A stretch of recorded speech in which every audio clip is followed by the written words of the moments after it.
नमस्कार साथियों, स्वागत है आप सभी का आपके अपने चैनल जीके फ्लैश ऑन में।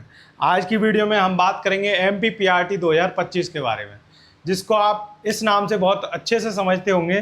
मध्य प्रदेश प्राथमिक शिक्षक भर्ती, जिसमें 13,089 वैकेंसी थी और इतने सारे शिक्षक नियुक्त भी, यानी कि उनका जो रिजल्ट था वो आ गया था और उन सबको पता पड़ गया था। जो उनकी चयन पूरी एक सूची जारी हुई थी, उसमें उन सभी के नाम थे। तो इस रिजल्ट पर केस हुआ था जबलपुर हाई कोर्ट में, और केस किस बात पर हुआ था उसके बारे में हम बात करेंगे, और जो हाई कोर्ट का आज रिजल्ट आया है उसके बारे में बात करेंगे। तो जबलपुर हाई कोर्ट ने आज यानी कि 13 मई 2026 को अपना अंतिम फैसला सुना दिया है। अब हम बात करेंगे कि आगे इस फैसले की वजह से क्या बदलाव होंगे इस मध्य प्रदेश की जो प्राथमिक शिक्षक भर्ती है उसके ऊपर, और उसमें जो भी बदलाव आएंगे उनके बारे में बात करेंगे। और ये जबलपुर हाई कोर्ट में क्या फैसला आया है वो मैं आपको बताऊंगा डिटेल में। इसके साथ साथ मैं आपको ये भी बताऊंगा कि ये जो इसमें केस किया था वो किस वजह से किया था। तो तीन चीज़ें आपके लिए जानना बहुत ज़रूरी है। पहला, केस क्यों किया था, दूसरा, उसका फैसला क्या आया है, और तीसरी चीज़ ये कि उसकी वजह से अब जो होने वाले बदलाव हैं इस रिजल्ट में, जो आप देख रहे हैं एक तरीके से फाइनल रिजल्ट आ गया था, सबको ये लगा था कि अब इसमें कुछ नहीं होता। और जब देखते हैं कोई भी गड़बड़ी होती है तो जो स्टूडेंट्स हैं वो किसका रुख करते हैं, वो कोर्ट का करते हैं। इससे पहले काफ़ी स्टूडेंट्स ने बहुत मेहनत करके कोशिश की थी कि इसकी जो भर्ती है वो बढ़ाई जाए, क्योंकि 1 लाख से ज़्यादा पद इसमें प्राथमिक शिक्षक में खाली हैं, लेकिन फिर भी मात्र 13,089 वैकेंसी ही निकाली हैं। अब इसमें भी आप देखेंगे जब EWS, OBC और SC कैटेगरी, जनरल कैटेगरी, उसके अलावा guest teacher, non guest teacher, इन सब में बट जाती हैं, तो ये 13,089 किसी पर 200 पड़ती हैं, किसी पर 100, किसी पर 500, किसी पर 600, इस तरह से। गेस्ट और नॉन गेस्ट ही इसको हाफ हाफ कर देते हैं पहले, फिर फीमेल मेल में बटती हैं। इस तरह से आप देखेंगे कि 200-300 ही वैकेंसी हर कैटेगरी पर पड़ती हैं, और वहीं पर जो उनका रिजर्वेशन है उसके मुताबिक वो सब अपनी अपनी, किसी की कम किसी की ज़्यादा होती हैं, तो उसी में वो क्या करते हैं, अपनी अपनी जो वैकेंसी है उस पर फाइट करते हैं। ठीक है, तो आप देखेंगे इतनी कम वैकेंसी हैं, और जबकि जो शिक्षक भर्ती के पद हैं वो बहुत ज़्यादा खाली हैं। अभी भी काफ़ी ऐसे स्कूल देखे गए हैं मध्य प्रदेश के, अभी हाल में खबर आई है, जिनमें लगभग 8-10 हज़ार स्कूल केवल एक शिक्षक के ऊपर निर्भर हैं, जबकि आप सबको पता है कि 30 विद्यार्थियों पर एक शिक्षक होना चाहिए। तो कम से कम हर एक स्कूल में 4 से 5 शिक्षक की कमी चल रही है इस समय वर्तमान में। अब हम बात करेंगे सबसे पहले कि हाई कोर्ट में केस क्या था। तो केस इस बात का था कि जो आपने सुना होगा RCI का मतलब होता है रिहैबिलिटेशन काउंसिल ऑफ इंडिया। तो ये एक प्रमाण पत्र आपको देता है, जिसकी जो आपने एक स्पेशल एजुकेशन किसी भी क्षेत्र में आपने, जैसे किसी ने NCC ली हो, किसी ने स्काउट लिया हो, इस तरह का। MP में रहने वालों को ही इसमें जो भी छूट मिलनी थी वो मिली होगी। ठीक है, तो इसमें कुछ गड़बड़ी पाई गई, और गड़बड़ी क्या थी उसकी की वजह से ये जो केस हुआ है हाई कोर्ट में, उसके बाद जो रिजल्ट आया है वो सब होता आया है।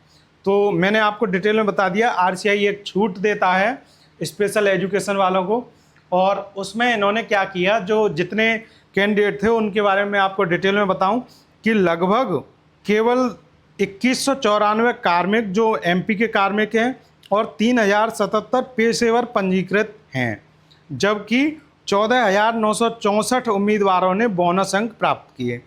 तो आप देख रहे हैं लगभग 5,200 इतने ही लोगों को छूट मिलनी थी, और कितनी, 5%। आप सोचिए 100 मार्क्स का आपका एग्ज़ाम हो रहा है, उसमें 5 नंबर की सीधे सीधे छूट मिल रही है, बोनस दिया जा रहा है। तो वो देना था केवल 5,100 को, और दिया कितनों को है, 14,964 उम्मीदवारों को, और इतने लोगों को बोनस अंक प्राप्त हुआ। तो सीधी सी बात है, ये जो पूरा रिजल्ट आया है 13,089 का, उन सब पर इसका असर पड़ेगा। तो इसलिए जो हाई कोर्ट है उसने इस सब चीज़ों को चेक किया, और जब पूरी प्रक्रिया आज पूरी कंप्लीट हो गई तब इन्होंने अंतिम फैसला दिया है। अब मैं आपको इसके बारे में डिटेल में बताता हूँ एक एक करके। तो जो एमपी की आप पता कर रहे हैं कि ये जो पीआरटी का रिजल्ट है, सबसे पहले मैं आपको बता दूं ये आया था आपके 25 फरवरी को।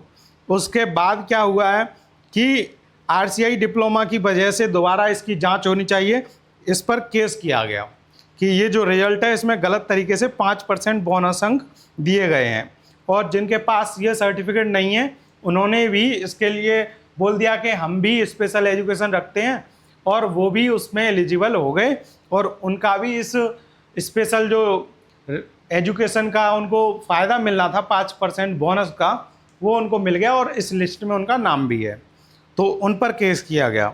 इसके बाद जब ये केस की पूरी जांच पड़ताल की गई, तब जो हाई कोर्ट है उसने बोला है गलत जानकारी देने पर निरस्तीकरण।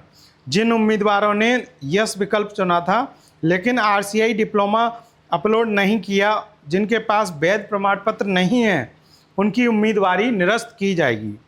संशोधित मेरिट सूची लिस्ट आपकी दोबारा से आएगी, यानी कि ये जो रिजल्ट है ये दोबारा से आपका पूरा 13,089 विद्यार्थियों का आएगा।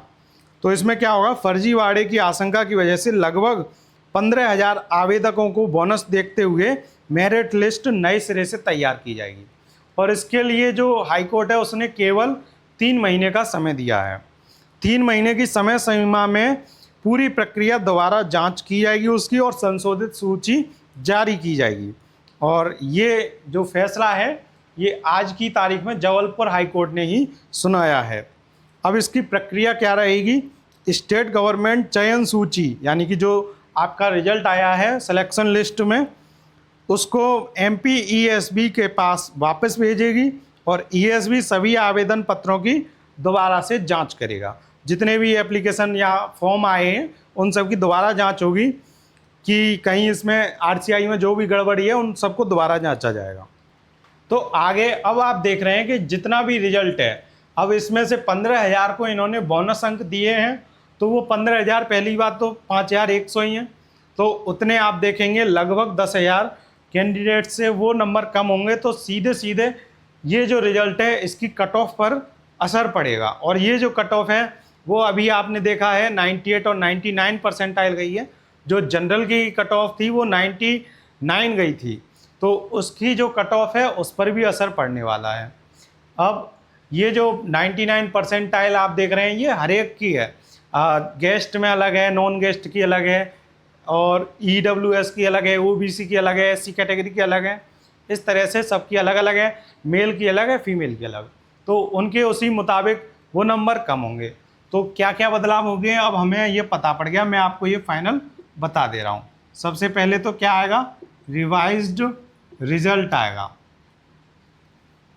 तो ये आपका रिवाइज्ड रिजल्ट आएगा दोबारा से। दूसरी बात क्या होगी, इसकी जो जांच पड़ताल है वो 3 महीने के अंदर पूरी कर ली जाएगी, और 3 महीने में आपको रिवाइज्ड रिजल्ट देखने को मिलेगा। तीसरी बात और सबसे खास बात, ये जो जबलपुर हाई कोर्ट ने आदेश दिया है इसकी वजह से अब क्या होगा, जिन भी अभ्यर्थियों को ये लग रहा था कि इसमें वैकेंसी बढ़नी चाहिए और वैकेंसी बहुत सारी खाली हैं, तो उनको मौका मिल गया इन 3 महीनों में वो अपनी वैकेंसी बढ़ा सकते हैं, अपने जो आंदोलन वगैरह करेंगे। और इसकी वजह से जो बोर्ड है या सरकार है उस पर भी प्रभाव पड़ेगा, तो वो भी वैकेंसी बढ़ाने पर अपनी सहमति दे सकते हैं। और इसके लिए उनको समय मिला है, तो ये कोर्ट में जाएंगे तो वैकेंसी भी बढ़ा सकते हैं। तो वैकेंसी इनको बढ़ने के अब हम कह सकते हैं कि 50% चांस हैं, क्योंकि अब जो रिजल्ट है वो भी दोबारा बनना है, वैकेंसी भी बढ़ा सकते हैं, और 3 महीने के टाइम में बहुत कुछ किया जा सकता है। तो अगर आपको वैकेंसी बढ़ानी है तो उसके लिए आप कमेंट करें, और सब लोग जो पहले शिक्षकों से जुड़े थे उनसे पता करें कि अब वो कहाँ गायब हो गए। जैसे गधे के सर से सींग गायब हो जाते हैं, वैसे वो शिक्षक अब कहाँ गायब हो गए जो बोल रहे थे कि रिजल्ट आ जाएगा तब भी हम आपकी वैकेंसी बढ़वा देंगे, हर हाल में ये करवाएंगे, देखिए ये हमने वो निकाल लिया डाटा, इनसे बात हुई, उनसे बात हुई। ये सब हवाई बातें करने वाले गए कहाँ। सबसे पहले तो आपको ऐसे शिक्षकों से दूर रहना चाहिए जो केवल एक बिजनेस की तरह से अपनी शिक्षा का इस्तेमाल कर रहे हैं। उनको शिक्षा से, शिक्षार्थियों से, जो भी उनसे पढ़ रहा है उनसे कोई लेना देना नहीं है। उन्हें मतलब है अपने बिजनेस से, अपने प्रचार से, कैसे हम ज़्यादा से ज़्यादा प्रचार करें, कैसे ज़्यादा से ज़्यादा बच्चों तक हम अपनी बात पहुंचाकर उन्हें भ्रमित करें कि आपकी वैकेंसी बढ़ जाएगी, ऐसे बढ़ जाएगी, वैसे बढ़ जाएगी। बहुत सारे बच्चों ने अपनी अपनी आशाएं बना रखी थी कि ये 13,089 वैकेंसी जो है ये 25,000 तक जाएंगी तो उनका भी सिलेक्शन हो जाएगा। तो अब ऐसे शिक्षकों से आपको भी सावधान रहने की ज़रूरत है। तो आपको ऐसे शिक्षकों से दूर भी रहना है और जो सही जानकारी है उसको लेकर जागरूक भी रहना है। ये जो हाईकोर्ट का फैसला आया है ये ऐसे ही नहीं आ गया, इसके लिए काफ़ी अभ्यर्थियों ने ऐसे जो भ्रमित करने वाले शिक्षक थे उनसे दूरी बनाकर हाई कोर्ट में जाकर जो एक नियम कायदे से काम हो सकता था वो किया। इसकी वजह से उनको ये अच्छा खासा एक मौका मिल पाया है कि जो उसमें एक धांधली हुई थी उससे वो बच सकें। ठीक है, तो उनके लिए एक सही तरीका अपनाया जाता है अगर कोई गलत काम कर रहा है तो। ये नहीं है कि आप गलत कोई काम कर रहा है और आप इधर उधर बातों में लगे पड़े हैं, वीडियो देख रहे हैं, आंदोलन करने पहुंच गए, वो भी ऐसे लोगों के साथ जो आपको पूरी तरह से मूर्ख बनाने पर लगे पड़े हैं। तो ऐसे शिक्षकों से आपको दूरी बनानी है और सही गलत में आपको अंतर पहचानना है। तो आज की वीडियो में इतना ही, मिलते हैं आपसे अगली वीडियो में, तब तक के लिए धन्यवाद।